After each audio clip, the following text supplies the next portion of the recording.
Mr. President, resign. Hindi napigilan ni Davao City Mayor Sebastian Baste Duterte na magalit sa kasalukuyang administrasyon ni Pangulong Marcos. Ikinadismaya niya ang umano'y paglaganap muli ng illegal na droga. May binitawan pang hamon ang alkalde kay Pangulong Marcos. Mr. President, kung wala kay gugma o wala kay aspirations sa imuhang nasod, resign.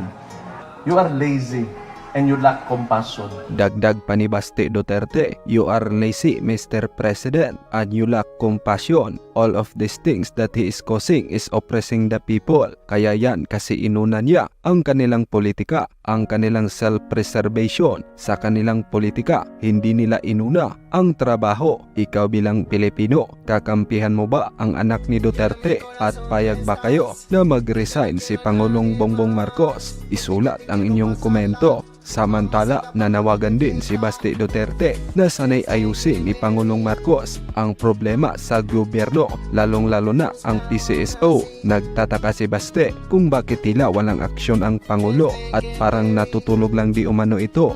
Di na lang yun mo tarungan. Di mo na lang talaga ayusin. Kung executive ka, ambo, tulog ka, o wala ka ba? Alam mo ba? Ako okay na. Ano man, parang listong nasod. Baho ni Melquiades Mel Robles, binulgar ni Maharlika Boljakera, mamahaling mga gamit, Prada, Chanel, bawat butil daw ng nilalamon ni Mel Robles ay galing daw sa pera ng bayan, lalo na sa mga mananaya sa loto. Kung titingnan natin ang mga pictures na hawak ni Madam Maharlika, abay masasabi mo talaga na mapera nga itong si Mel Robles. At ayon pa nga daw sa mga kapitbahay dati ni Mel Robles, ay dugyutin lang daw yung si Robles dati. Dagdag pa ni Maharlika na wala namang problema kung dati ay mahirap ka at yumaman ka ngayon, kung ito naman ay galing daw sa malinis na paraan. Simula daw kasi nang ma-appoint itong si Mel Robles bilang isang general manager sa PCSO ni Presidente Bongbong Marcos, dito na daw nag-umpisa na halos linggo-linggo may nananalo sa loto. Komento pa nga ng mga netizens na if the PCSO investigation is done smartly, the lady on the right who awarded the winning check to the winning bidder on multiple accusations should be invited at the Senate. Only her statement to be put on record before she dies vital. Witness siya ng lahat ng katarantaduhan dyan sa PCSO. Kailangang i-lifestyle check ang family ni Mel Robles at Thinking Pinoy para malaman natin ang katotohanan. Pinili ni Presidente Bongbong Marcos si Mel Robles na ilagay sa PCSO kasi alam daw niya na expert di umano yan sa pagkamkam ng pera sa PCSO. Malaking pera ang makuha nila. Ito ang ebidensya. Maraming nagsara na outlet kasi binawasan ng porsyento ng 12% na VAT. Outlet owner magbayad, kukuha pa ng BIR, resibo, lugi ang owner. Kaya naman buong tapang napaimbestigahan ni Senator Rapi Tulfo ang PCSO. Kung akala ng iba, puro lang salita si Senador Tulfo at puro pagpapasikat, nagkakamali kayo. Kinakalaban at kinokontra na rin ngayon ni Rapi Tulfo ang mga maling pamamalakad ng administrasyon ni Marcos. I need the DICT and CICC to inspect the system, the whole system, machines of the PCSO. Is that okay by you, Mr. Robles? Opo, we welcome that po. Kasi para sa kapanatagan din namin dahil kulang din naman kami ng expertise dyan eh. Exactly. Observe the whole system. I mean, the works, lahat. Tingnan nyo, busisiin nyo, hanapan nyo ng butas. Yung butas na yun yung that will lead to an anomaly kung meron ba kayo makitang butas. That will be your job. Is that okay? Okay po, pero we have to negotiate with you. What is the negotiation? The quality of evidence that you expect to ascertain kung trustworthy yung system or hindi. Kasi So ang gagawin nyo po, tingnan nyo po yung integrity ng PCSO, yung system. Sabihin nyo sa akin, titingnan nyo, bubuksan nila yung kanilang system. Lahat ng i-require nyo, lahat ng gusto nyo malaman, lahat ng mga documents na kailangan nyo, ibibigyan nila. No holds barred. Di ba? We would call it po we would set up negotiate an audit engagement po. Para So audit engagement tawag noon. Okay. On your terms. Okay ako doon. Negotiated audit engagement, Mr. Robles, you have to say yes. Yes po. Okay, Mr. Lagi. po, kaya po ng skills po ng How long would that take, DSCC. Mr. Lagi, sir? Oh, good question, sir, because we do not have an idea on the extent of how many machines they have or what are the type of evidence that we will be requiring to Well, that's all up to you. Ang kailangan namin, masiguro na walang lokohan na yung integridad po ng the whole PCSO system. And nasa inyo na po yung bilang mga expert, paano nyo po gagawin yon? If you need time, you need 1 month, 2 months, 3 months, 6 months, it's okay. If you need budget, sa susunod na budget dito sa Senate, tataasan kong budget sa DICT. Okay po, let me Dati ko naman kayo sinusuportan. ganito po, when I audit po the government systems based on common criteria, pag yun talagang matindi, bago mo pwedeng ibenta sa Malaysian government o bago mo maibenta, bago tanggapin ng Japanese government, Australian government o ng American government, the typical audit process lasts up to 2 years because the criteria that we use is common criteria and it's very, very stringent. It goes from not only examining the source code, but also the way encryptions are done. You go to the factory, you inspect, and you make sure that when the machines are made, compiled, and then delivered, they are done so in a secure and trustworthy manner. Pero medyo mahirap po yun. 2 years po yun. Pero very, very, very, very Well, kahit na meticulous. 2 years, sir, okay lang. Okay. Basta't ma-prove natin whether or not may integridad ba itong Lotto Games. The shorter time period po would Kung baka pwede mo ma-shorten yung 2 years, baka pwede mo gawing 1 year. Actually, 6 months po pwede. Oh, yun naman pala, 6 months However po, yung quality po of evidence, yung amount of audit work that could be poured into... Sir, sorry, pixel natin, huwag na paligoy-ligoy. Gaano katagal ang kailangan nyo na para ma-prove whether or not meron bang lokohan o wala sa mga Lotto Games? Yun po importante sa mga mananaya. Kung kailangan nyo ng 6 months, we'll give you 6 months. Sabi ko, sa susunod na budget, padadagdagan ko kayo The quickest answer po, if sa DICT. Sabihin ko, dagdagan ang budget ng DICT. kung- Ay, ang CICC din. Of course, DICT and CICC. the quick answer po is if the public trusts PCSO, it could be as little as a few months. However, if there is fraud that were detected in discrepancies in the payment system, No, well, right now, allegations lang at pagdududa. Kaya nga kayo hahanapan nyo ng butas kung meron kayong butas na mahanap. right po, we don't have any evidence of fraud. that Kaya nga was po, committed. we don't have any evidence of fraud. Kaya nga po, papasok kayo para inspection nyo. Tingnan nyo po integridad ng PCSO at yung Lotto Games. Apo. Right? So pagdating sa sa Senate budget hearing, i-sponsor ko kayo na madadagdagan kayo ng budget. Okay? So, 6 months, okay na sa inyo. 6 months po. Wag lang magka-aberya, kundi Okay. aabot ng 2 Tapos may years. sinasabi kayo kay Mr. Robles na umokay siya ng tawag nun, auditing, tawag nun? Audit engagement po. Auditing engagement. Auditing engagement arrangement. Cybersecurity audit engagement po. So basically, we Comsec? set the scope. Okay. Excuse me, Your Honor, the sit-in-tail payment, so I'll have to go back to the board para doon. Baka mahal yan, I'm not within my authority in price. Okay, so you want to be excused? Po, hindi naman po ngayon yan. Baka may payment po may yung This is a government engagement. function po. Ha? This is a government function po. Kaya nga, Libre. kung wala namang bayad, I think we can say yes. If it's a Libre? policy, Oh, libre daw, Mr. Robles. Libre. that's your chance to get ibalik yung ano nyo. Libre. Okay, kung libre, then sabi ko nga sa Senate committee budget, sa budget hearing sa Senate next year, padadagdagan ko yung budget nyo. O kasi masipag kayo, tumutulong kayo. Okay? I'll do that, promise. Okay. So now, we can move on. Pabilis na tayo. Dito po sa Pacific Online, nandito pa yung members, representative ng Pacific Online, Mr. Christopher Villaflor. Yes po, Your Honor. Dumaan ba sa vulnerability, BAPT, assessment and penetration testing ang mga system online ninyo? Yes po, Your Honor. Through PCSO, DICT will only act on PCSO's request po. Hindi, ito yung tinatawag na vulnerability assessment and penetration testing.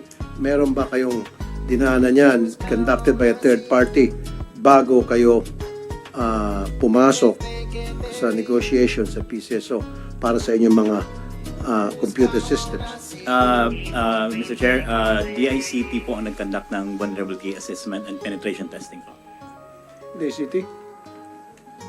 We would have to, just to state that a vulnerability and penetration test is very short period of time. It can go for a few days to a couple of weeks, including the report writing. However, ang nakikita lang po kasi ito surface level. Nakikita lang po yung kung ano yung vulnerabilities on the interfaces, kung ano yung nakikita nyo sa web app, sa website, and so on and so forth. Yung pinag-uusapan po trustworthiness natin, kaya po mas matagal because we actually have to go down into the systems and paano nagpe-print, paano nag-create ng logs, then you test the logs, and then you issue an opinion kung trustworthy yung system and up to how much can you trust it. So iba po yung vulnerability assessment. That's a subset of the audit Okay, process. in short, dumaan ba sa inyo to? Kasi sinasabi niya, dumaan daw sa inyo. CICC po kami, but I believe that the NCERT has a competent capability to do such a thing. They are. I Mr. will have to Wag, consult I po. think.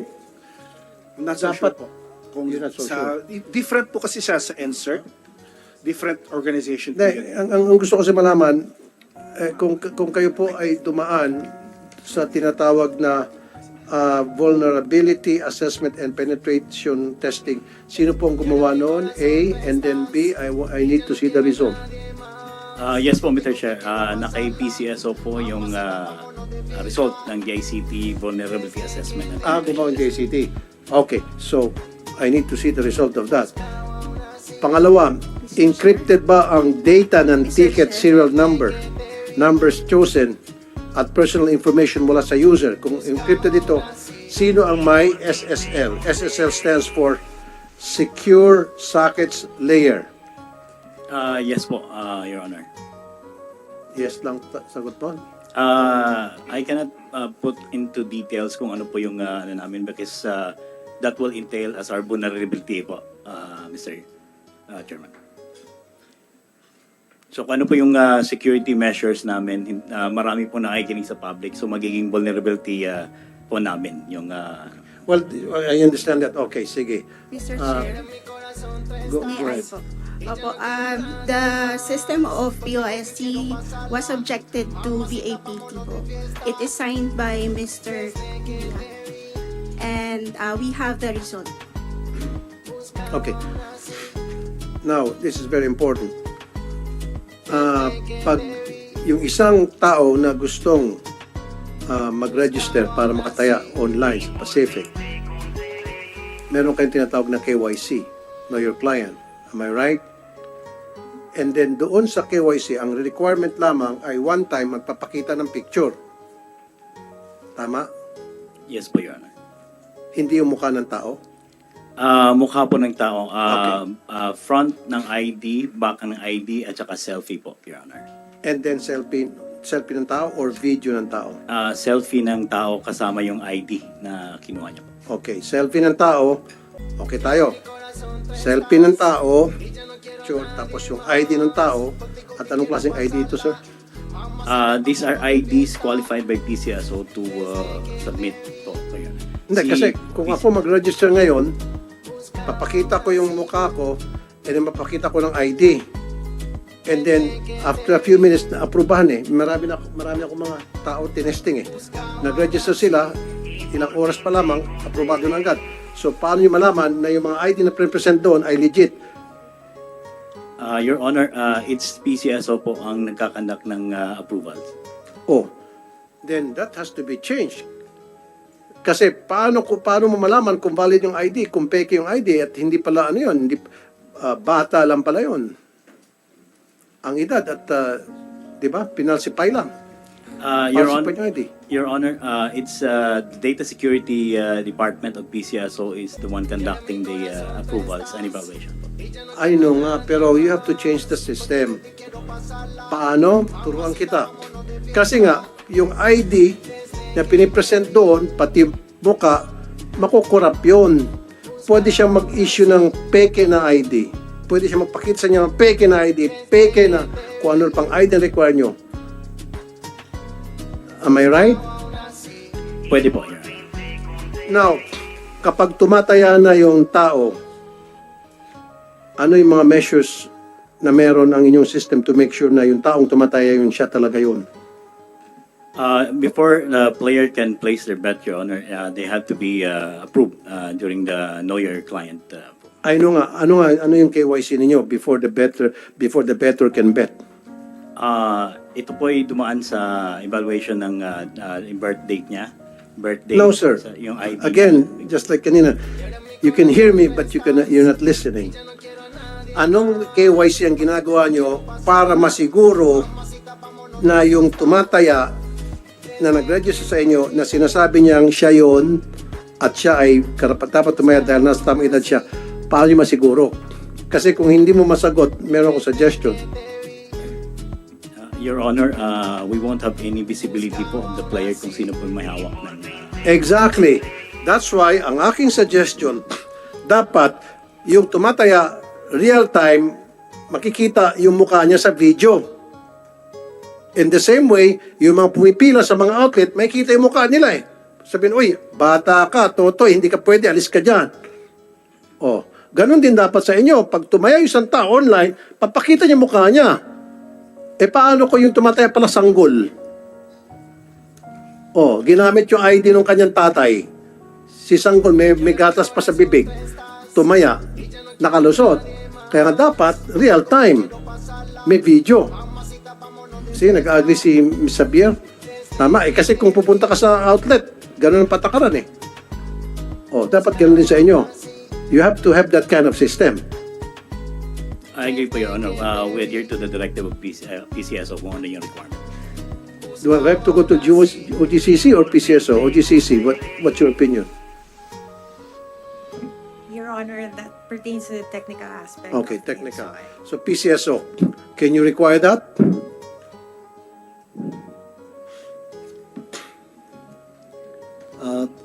If yung charge po namin sa KYC, Okay, KYC. Ma'am, we may do suggest. human verification po for the KYC. So we establish po the identity through the picture that is being No, sent. no ma'am, mapaiksit tayo, humaba tayo. Yung sa akin, continuous. Okay na, nagbigay siya ng ID na mag-register siya. Lahat ng requirement, pinulpil niya. However, pag nagtaya na siya, dapat siya yung sinasabi niyang siya. Ibig sabihin, pagtaya niya, makikita yung kanyang muka real-time, live. Na para magkakaroon ng facial recognition, imamatch yun. Ikaw ngayon nag-register, ikaw ngayon nagtataya, ikaw ngayon at hindi ibang tao na pineke yung ID. You follow me? Yes po, Your Honor. I want to have that kind of system para ma-avoid natin na tumaya yung mga bata o tumatango yung CICC. You agree with me, sir? Nakikita po namin yung basis ng inquiry niyo po kasi yun po yung mga requirements ng anti-money laundering live KYC. Okay. So, I want you to have that kind of system. Obligahin nyo yung Pacific Online to have that kind of system. Yes po, Your Honor, we will look into that. And we also have plan of data sharing agreement with government agencies like the LTO to establish the identity of the players. Exactly. Very good. Inad mo yan. Dapat, pag nag-register yung tao sa Pacific Online, dapat konektado yung system nila, ninyo, sa lahat ng agency tulad ng LTO para ma-cross-check kung siya nga talaga yon. Okay? And then, Yes po. kung yan ay pumasa, kailangan, pag tumaya siya, real time. May Yes. kita yung mukha niya. Hindi yung picture lang. Okay? Yes po. We will look into that po, Your Honor. Okay. Senator Coco, Okay?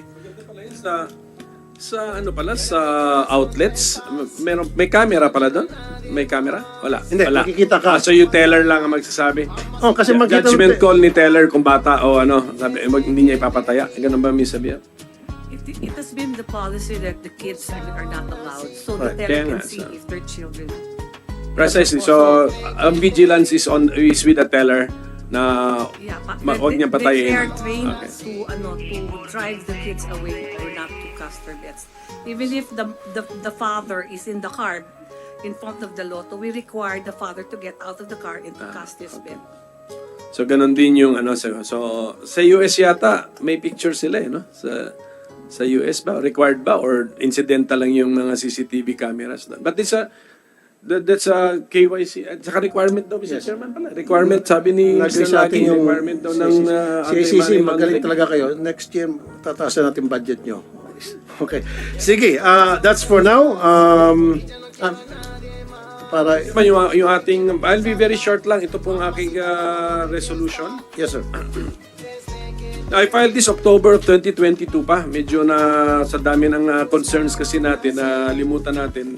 Proposed Senate Resolution 253. Ito po yung but it's really a relevant resolution because it's about the integrity and trustworthiness of your lotto games. Eh. Pero ang example lang kasi nito, ang naging trigger nito was the 433 winners ng October 2, 2022 ng 655 na multiples of 9 yung lumabas. So, if I can get, siguro not now, kasi alam ko may mga lakad pa si chairman tsaka siguro si GM, your position paper on this, the explanation on how come there were 433 winners. Kung ang explanation ninyo ay, ito anticipate ko na rin yung sagot nyo, kung ang explanation ninyo ay inalagaan ito, may system ba kayo to check na dun sa multiples of 9 na betting system ay inalagaan din even before this draw. I mean that should be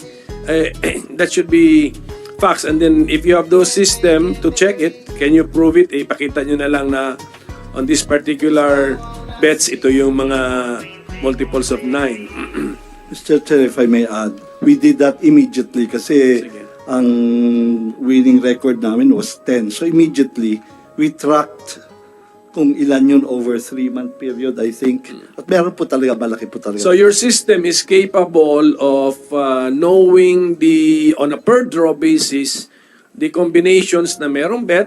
Yeah. So and then you can also on demand place a combination and then find out ilan ang nagbet sa combination na yon Historical. on a per draw basis. Historical po yun. The historical. So if that is the explanation nga na may nag-aalaga ng multiples of 9 May one pa po. Yung multiples sa 1, 2, 3, 4, 5, 6. Yun po ang pinakamalaki. So just show us kung anong hindi na natin papasukan yung data nyo but yung reports generated ninyo even before October 2, 2022 dapat yun ang katotohanan, hindi ba? Kasi alaga, supposed to be alaga eh. So and then if I can know with particularity on October 2, 2022 on that 655 game how many distinct combinations had bets. Distinct yun. Ibig sabihin ng distinct kasi ilan ba itong 655? Ilan ba ito? There would be 28.9 million combinations yan eh. So, pwede kasing lima tayo pero we place the same bet sa isang combination. I want to know sa 28.9 possible combinations, ilan yung natayaan on that particular draw. Okay? At October 2, 2022. Ngayon, ang tanong, because it's so itong aking resolution ay applicable din dun sa nangyari na tinamaan lahat ng augmented jackpots natin over, Mr. Chairman, over 1 month. These were 5 games, we augmented the jackpots. 100 million, 100 million, 500 million, 500 million, 500 million. Ang augmentation in addition to the level of the jackpot yon. And in less than a month from its augmentation of each game, tinamaan. Okay. So if we can get also the number of distinct combinations na may bets doon sa sa 5 games na yon, magmula noong ibig siguro a few draws before the augmentation, and then tuloy-tuloy up to the time na tinamaan siya. Para makita po natin. Kasi sa akin, madali kong maisip yun na isang game, in-augment mo yung jackpot, nagtayaan ngayon ng bulto na marami ron.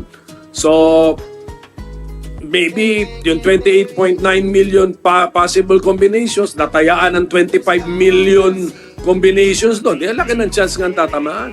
Ba't ang ginawa po natin? 5 games eh.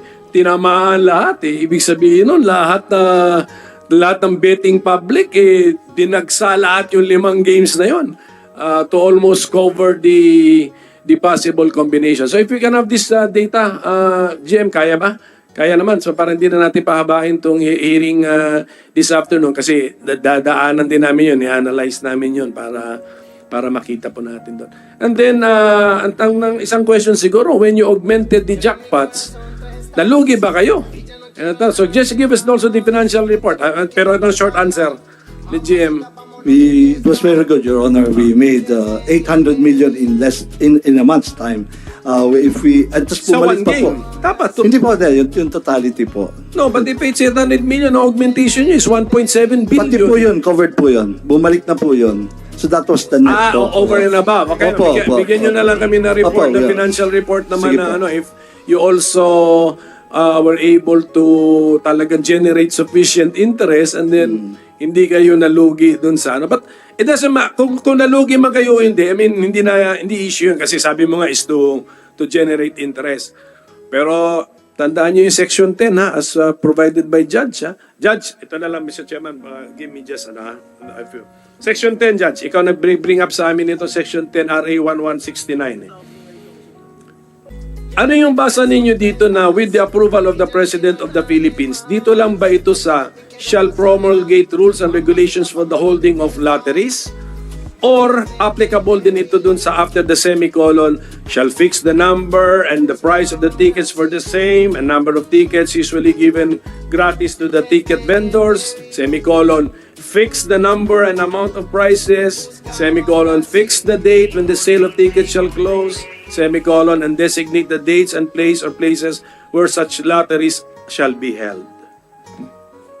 Your Honor, it pertains to the entirety of how PCSO shall conduct The entire lotteries. paragraph. Yes, Your Tama. All of those enumeration ng mga shall be deemed preceded by the phrase with the approval of the President of the Philippines. Correct, Your Correct. Honor. So, that includes fix the number and amount of prices.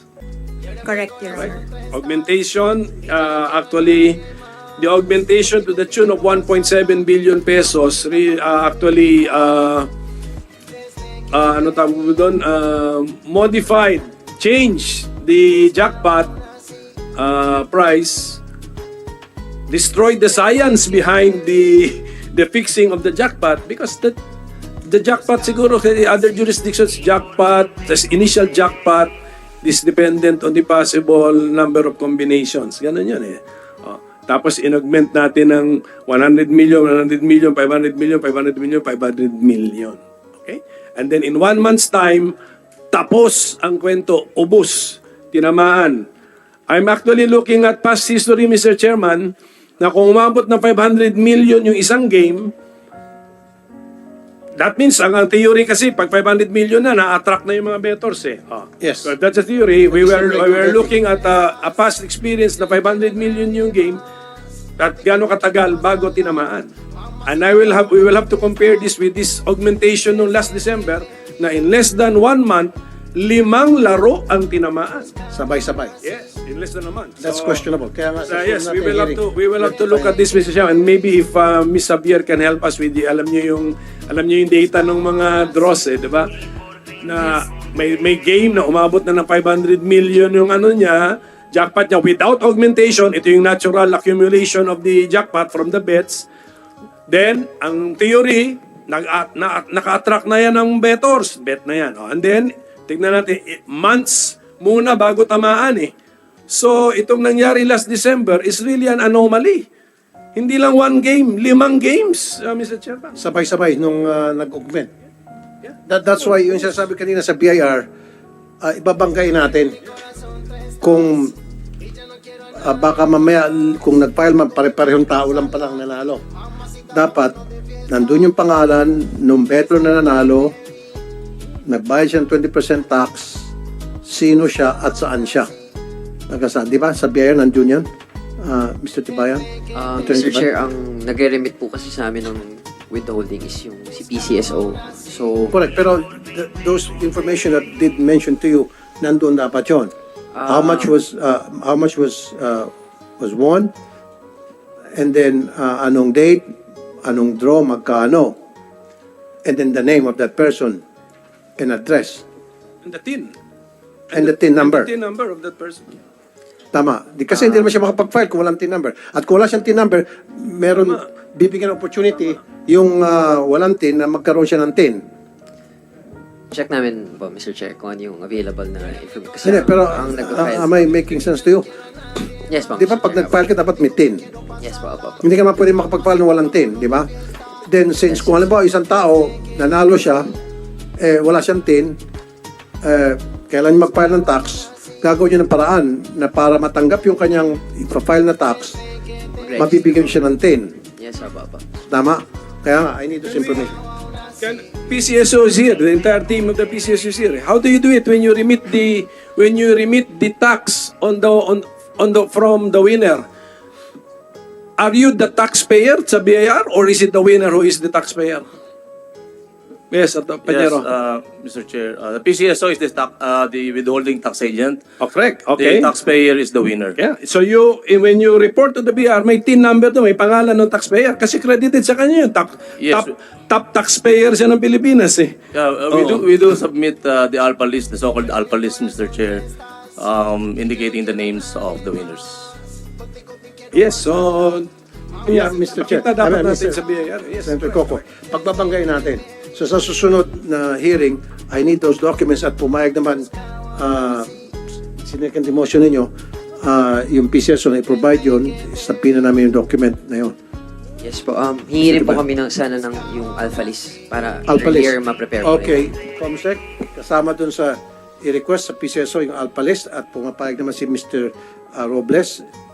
Okay na? Mr. Chair, point of clarification. Are these for the winners for the recent? Kasi yung reason, hindi pa nakapag-file yan eh. Opo, So, let's go back so yung mga ina-file na. How long would it take up from the time na pinala at na-process nyo na? As long as nag-file na po sila, makikita naman po sa system. Agad-agad. Opo. So, agad-agad, di ba, pinafile nyo pag minanalo? Pag kiname na? Yeah, monthly, Mr. Chair. Monthly. For the last month,